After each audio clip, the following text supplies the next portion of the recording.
Fraud orientation. Before you do anything else, do these 5 steps. 1. Hold the card. Card holder must be present to make the transaction. Check the card for any damage or alteration. Examine card validity.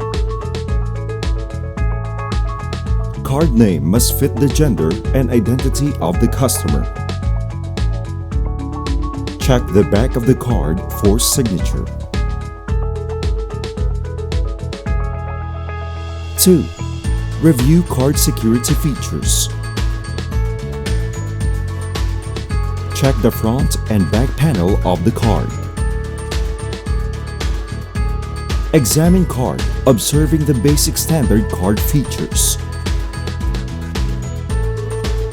Account number, 16 digits, divided into 4 groups.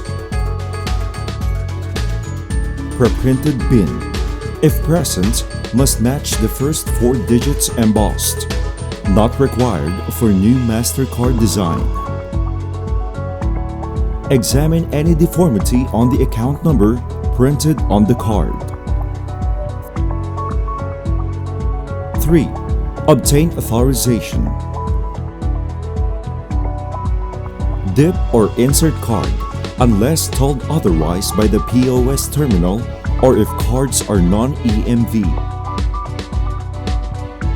If card is non-EMV, avoid sliding card back and forth. Reset the device by pressing the clear button before using another card. Call GHL hotline 7449-445 if the device develops problems. Once the response is declined, politely ask the card holder for another card. If card holder insists, swipe for the last time. Inform the card holder it is the card company policy. 4. Compare signatures.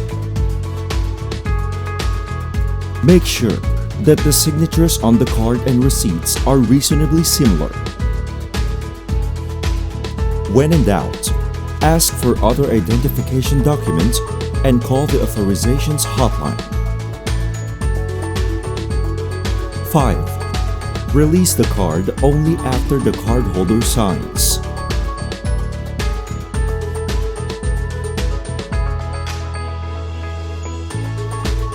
Important. To minimize possible chargebacks and fraudulent transactions, please ensure that you call your bank's authorizations hotline for being checked for transactions in excess of the being check amount assigned to your establishment before you process the transaction. Being check matches the first 6 digits of the card number with the bank name on the card.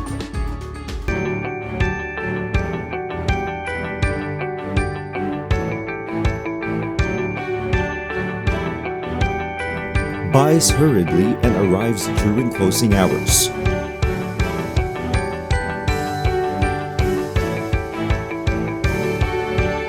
Shops without regard to size, quality, or price.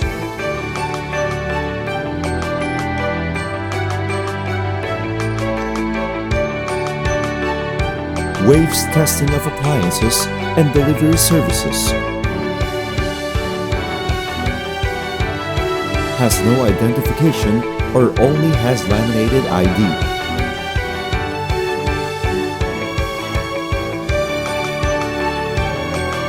Card holder dictates how the transaction should be processed, including split sale, to avoid authorization requirements and or swiping in diminishing amounts after a declined response and when to call or not to call the bank.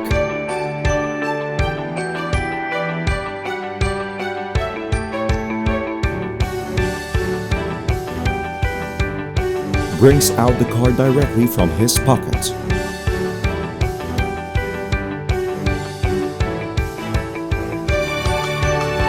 Cardholder appears uneasy or nervous or try to distract you, or is too friendly.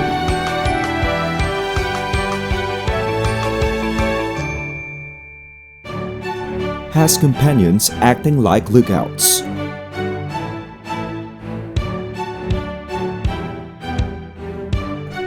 Pays for another person's purchases.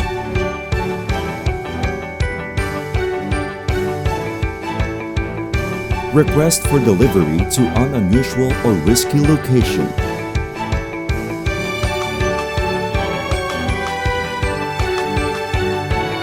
Unusual timing and frequency of transaction. Multiple or successive transactions in a day or consecutive days. Reserves multiple items for pickup the next day. Appearance of cardholder is not consistent with his spending pattern.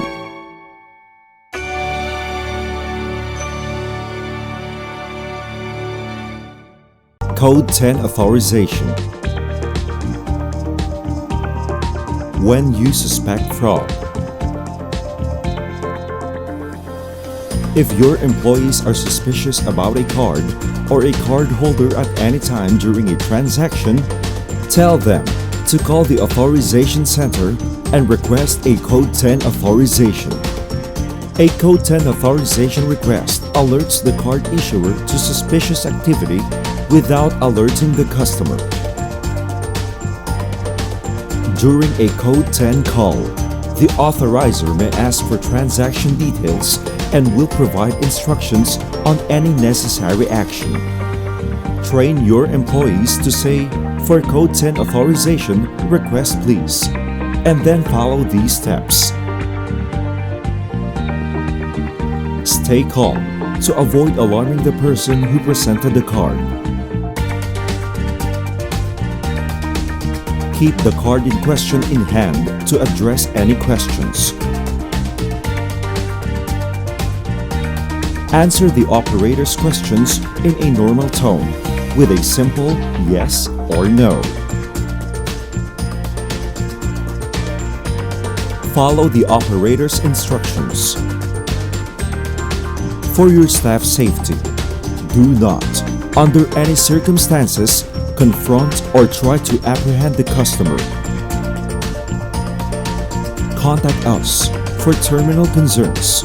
We have 24/7 payment experts to help you stay efficient. GHL Hotline 7449 445.